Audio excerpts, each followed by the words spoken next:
Assalamualaikum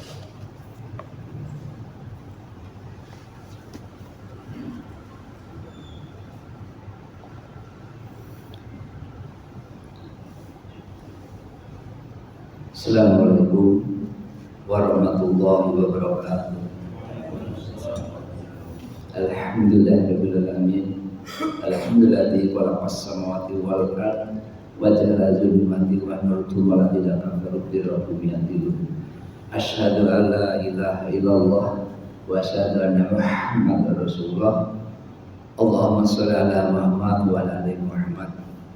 Allahumma inni a'udzubika min ilmi la yanfa'. Jamaah salat subuh rahimahullah. Alhamdulillah wa syukurillah. Tentu kita bersyukur kepada Allah atas nikmat-nikmat yang Allah anugerahkan kepada kita selaku hambanya. Dan sesungguhnya bukan bahagia yang menjadikan kita bersyukur, tapi bersyukurlah pasti kita akan dibagikan oleh Allah Jalla wa'ala. Berbarengan dengan waktu, kita semakin memahami yang kita perlukan adalah bukan kepuasan lagi, tapi yang kita butuhkan adalah kebahagiaan. Berbarengan dengan waktu, kita semakin memahami yang kita perlukan bukan lagi finansial yang berlimpah, tapi need kita, kebutuhan kita adalah mardotillah, ridhonya Allah. Salawat dan salam mari kita aturkan kepada uswatun hasanah kita, Nabi akhir zaman, Nabi Muhammad Shallallahu Alaihi Wasallam. Seorang manusia yang telah memberi petunjuk, manusia yang telah memberikan ultimate answer, jawaban terakhir kepada kehidupan kita. Pada akhirnya kita tahu apa yang kita lakukan di dunia ini, dan dari Nabi Muhammad SAW lah kita tahu bagaimana kita bisa terhindar dari hasutan-hasutan setan dengan diajarkan kepada kita ketika kita akan tidur harus wudu dulu dan sholat witir sebelum tidur. Hal tersebut tertera di dalam hadis Bukhari dari Abu Hurairah. Rasulullah punya 3 wasiat. Yang pertama adalah kita melakukan puasa Ayyamul Bid 3 hari pada pertengahan bulan di setiap bulan Hijriah, di tahun Hijriahnya. Lalu yang kedua adalah kita melakukan sholat duha setiap hari walaupun cuma 2 rakaat. Dan yang ketiga adalah melaksanakan sholat witir sebelum tidur. Inilah yang menjadikan kita mencintai beliau, karena beliau telah membebaskan kita dari blind spot, titik buta pada kehidupan kita. Kita hanya bisa melihat blind spot tersebut dengan bantuan orang lain. Dalam hidup kita butuh seseorang untuk mengawalkan kehidupan kita, dan itulah Nabi kita, Nabi Muhammad Sallallahu Alaihi Wasallam. Jamaah perindu surga rahimakumullah. Melanjutkan kultum pada pekan yang lalu tentang dialog para penduduk neraka dan surga yang diabadikan dalam Al-Quran, dan ini adalah penjabaran dari surat 9 ayat 36 yang ada poinnya adalah fala taslimu fihinna anfusakum, bahwa di pekan lalu telah disinggung ada 3 hal bagaimana nikmatnya orang penghuni surga. Yang pertama adalah penghuni surga itu bisa memandang wajah Allah. Dasarnya mana? Di Sahih Muslim nomor 181 dalam kitab iman bab dalil orang-orang beriman dapat melihat Tuhannya mereka di akhirat. Ketika itu Rasulullah menjelaskan, maka fayaksiful hijab, maka pada waktu Allah membuka hijabnya yang menutup wajahnya yang maha mulia, fama'atu say'an, dan penghuni surga tidak pernah mendapatkan suatu kenikmatan ahabba ilaihim, yang lebih mereka sukai daripada melihat wajah Allah Jalla wa'ala, min nazari ila rabbim azza wa jalla. Yang kedua, mendapatkan istri yang masih belia dan berumur sebaya.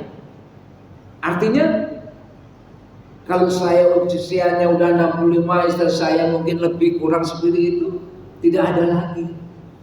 Adanya muda. Dasarnya mana? Di surat 78, surat An-Naba ayat 33. Wakawa'iba atroba, dan gadis-gadis remaja yang sebaya.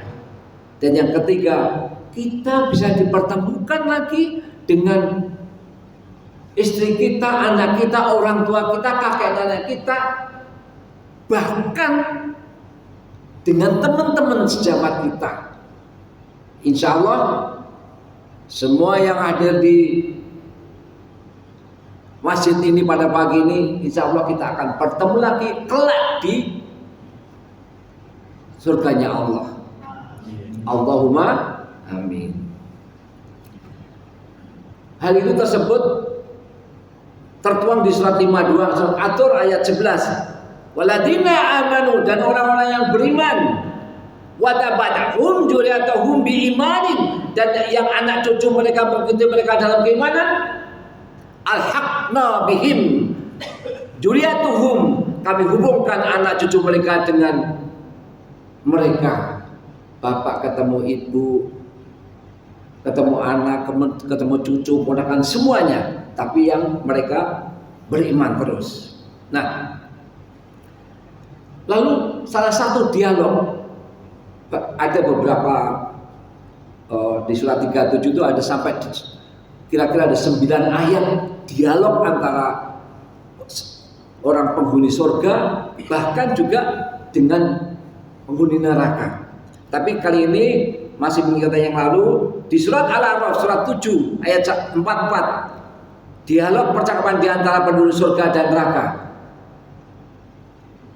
Wadana ashabul jannati ashabun nar, dan penghuni-penghuni surga berseru kepada penghuni-penghuni neraka, angqad wajadna ma wa'adana rabbuna haqqan, sesungguhnya kami dengan sebenarnya telah memperoleh apa yang Tuhan kami menjanjikan kepada kami.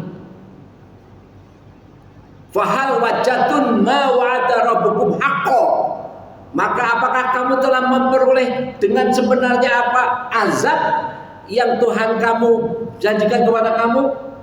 Artinya orang songong, udah ketahuan tidak boleh melakukan, kalau berkaitan dengan At-Taubah ayat 36 tadi, jangan menzalimi diri, tapi dia lakukan. Nah, ini akibatnya.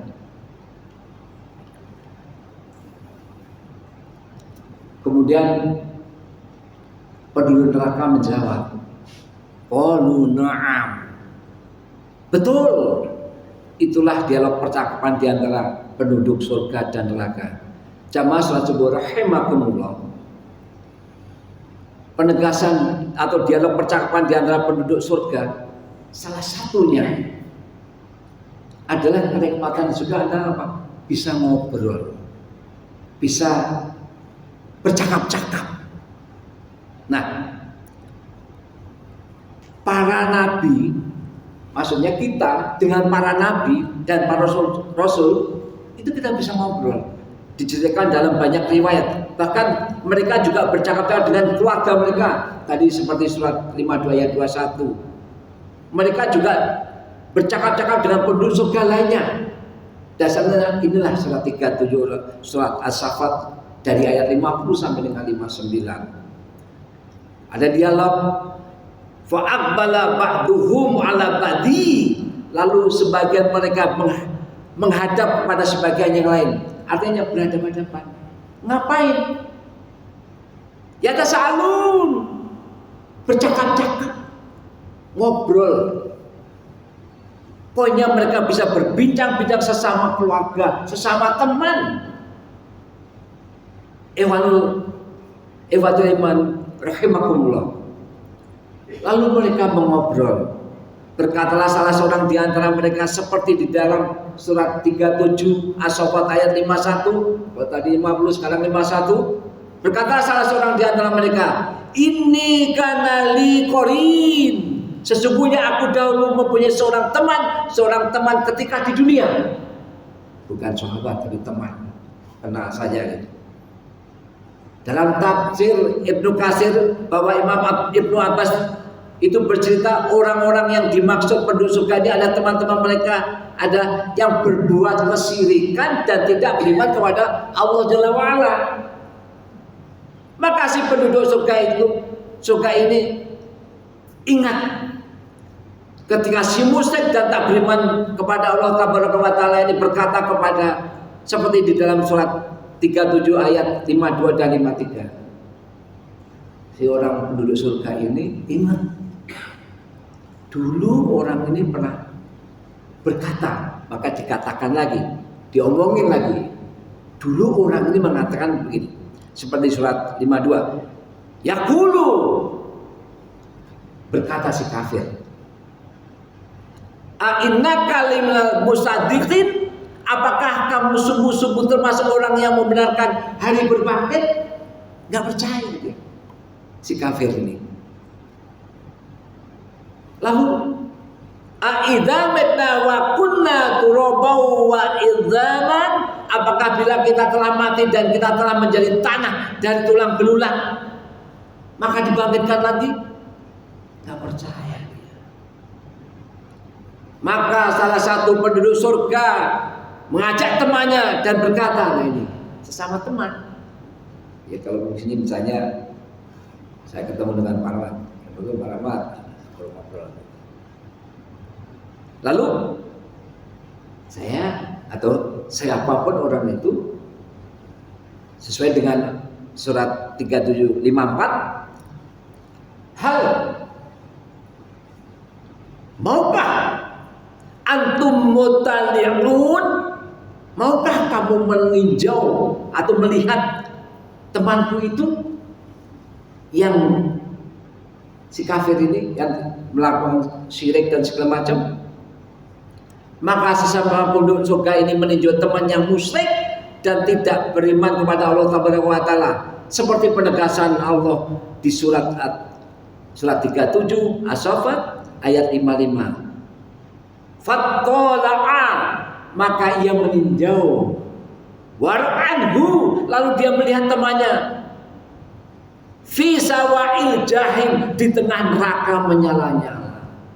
Artinya kita bisa memandang. Dasarnya Al-Quran. Di surat As-Saffat tadi dari ayat 50 sampai 55 sekali ini. Di tengah neraka yang menyala-nyala. Allahu Akbar. Apa?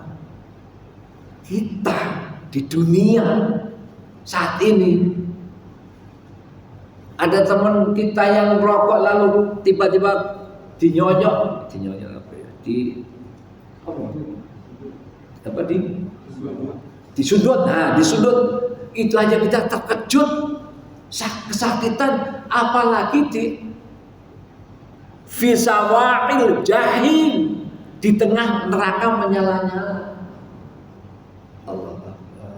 Maka Bapak, terutama untuk hamba yang dhaif ini berusaha untuk melakukan hal yang terbaik, terutama berkaitan dengan surat atau ayat 36 ini. Janganlah kamu berlaku zalim terhadap diri kamu sendiri. Dan salah satu poin dari surat ini adalah apa? Ketika kita melakukan kebaikan, maka Allah lipat gandakan 2 kali. Tafsir Ibnu Abbas. Artinya apa? Bagi bapak-bapak yang belum tercantum namanya di situ di dinding itu, silakan. Kesempatan Pak 2 kali lipat Pak. Karena memang Arba'atul Hurum itu ada 4 bulan, ada Dzulqa'dah, Dzulhijjah, ada Muharram, ada Rajab. Tapi kesempatan yang pertama kali, kenapa? Biar yang lain termotivasi. Karena saya lihat masih bergeraknya pelan gitu ya. Baru sampai 5 sapi. 5 pun baru 1 atau 2. Maka kesempatan Bapak yang belum namanya tercantum, monggo silahkan hubungin Ustaz Miftah atau saya atau Bang Nadi. Nah, maka si penduduk surga ini berkata kepada teman ketika di dunia, tapi terutamanya itu musyrik dan tidak beriman kepada Allah Ta'ala, seperti penegasan Allah Jalla wa'ala di surat 37 surat As-Saffat ayatnya 56. Qala, ia berkata si penduduk surga, Tallahi, demi Allah, in kita laturdin, sesungguhnya kamu benar-benar hampir mencelakakanku. Tuh. Jadi kalau dengan non muslim saat ini kita diajak ngopi, Anda kemana-mana itu. Kalau dia tidak kekeh dengan imannya, maka bisa ikut-ikutan. Ya ibadillah rahimakumullah. Maka si penduduk surga ini berkata seperti di penegasan Allah Jalla wa'ala di surat 37 ayatnya 57. Walau la ni'matur rabbi, jikalau tidaklah karena nikmat Tuhanku, lakuntu minal muhdarin, pastilah aku termasuk orang yang diseret ke neraka. Artinya kita masuk surga karena nikmat dari Allah. Kita ini gak ada apa-apanya, sholat ke masjid, infak dan semangat bacaan semuanya gak ada apa-apanya. Karena itu Allah, nikmat dari Allah. Makanya dekat-dekatlah kepada Allah. Termasuk apa yang berusaha untuk mendekatkan diri kepada Allah. Maka sisi penduduk surga ini berkata seperti penegasan Allah. Suratnya di surat tetap suratnya 37 As-Saffat, tapi ayatnya 58, 59 dan 60. Di surat di ayat 58, fama nahnu bimayitin, maka apakah kita tidak akan mati? Bertanya pada dirinya sendiri. Ila muta, di suratnya di ayat 59-nya, ila mautanal ula, melainkan hanya kematian kita pertama saja di dunia. Artinya apa? Kita mati di dunia yang pertama. Wa ma nahnu bima mu'adzabin, dan kita tidak akan disiksa di akhirat ini. Dan yang terakhir di ayat 60-nya, inna hadzal wal fawzul adzim, sesungguhnya ini benar-benar kemenangan yang besar bagi kita, bagi orang-orang yang di surga. Pak, kita sama-sama tahu ketika kita meninggal nanti cuma 2, sebagian kepada neraka, sebagian kepada surga. Oleh karena itu kita harus mempersiapkan diri sebaik-baik, sedini mungkin, apapun untuk kebaikan, walaupun kecil, walaupun menyingkirkan batu yang di jalan misalnya, atau duri yang di jalan, just do it, lakukan saja. Karena ini adalah cikal bakal kita memupuk kebaikan-kebaikan. Jamaah penduduk surga rahimakumullah. Inilah salah satu kenikmatan penghuni surga yang bisa ngobrol baik dengan keluarganya, yaitu di surat 52 atau tadi ayat 21, alhaqna bihim dzurriyyatahum, kami hubungkan anak cucu mereka dengan mereka, maupun ngobrol dengan sahabat karibnya sesama penghuni bersama yang kita saat ini kita sedang sholat di Masjid Al-Hikmah ini, yaitu di surat dasana ada surat As-Saffat ayat 50. Apa? Yatasaalun. Di surga itu Bapak, tidak ada tidur dan tidak ada maut, juga tidak ada sakit, tidak ada tua, resah, gelisah, kesedihan, tidak ada buang air kecil, buang air besar atau bau yang busuk, tak ada tidur, tidak ada ngantuk, tidak ada istirahat, karena semua waktu yang mereka miliki mereka berdoa untuk menambah kenikmatan dari Allah Jalla wa'ala. Itulah surga. Orientasi kita, tujuan kita, tapi ingat harus dengan usaha. Sebagaimana dalam hadis riwayat Tabrani, Rasulullah SAW bersabda, "An-na'um akhu al-mauti wala yana'um ahlul jannah." Tidur adalah saudaranya kematian, dan penduduk surga tidaklah tidur. Nah, gimana ya? Ya itu gaib tuh. Jadi apa yang penting imanin saja. Orang ini qala Allah qala Rasul, imanin saja. Gak usah mikir otak kita gak nyampe. Masya Allah, betapa hebatnya, betapa besarnya, betapa. Jadi, pokoknya yang jelasnya surga itu orientasi kita, tujuan kita cuma ke sana. Kesimpulannya apa? Yang pasti kita kelak di surga bisa yatasaalun, baik dengan keluarga, baik dengan kerabat, baik dengan anak kita, saudara kita, tetangga kita mungkin. Dan yang pasti karena kita memahami surat 9 ayat 36, yaitu ya fala taslimu fihina anfusakum, maka janganlah kamu menganiaya dirimu di dunia ini. Itulah butuh pada pagi ini, insya Allah bersambung di depan minggu, di pekan depan, dan semoga bermanfaat terutama untuk Abdullah yang doif ini. Walau bisa alhaqqu birabbika fala takunanna minal mumtarin, kebenarannya Rabbmu dan janganlah kamu termasuk orang yang ragu. Mari kita tutup dengan doa kafaratul majlis. Subhanallah wa bihamdihi asyhadu an la ilaha illa anta astaghfiruka. Assalamualaikum warahmatullahi wabarakatuh. Waalaikumsalam.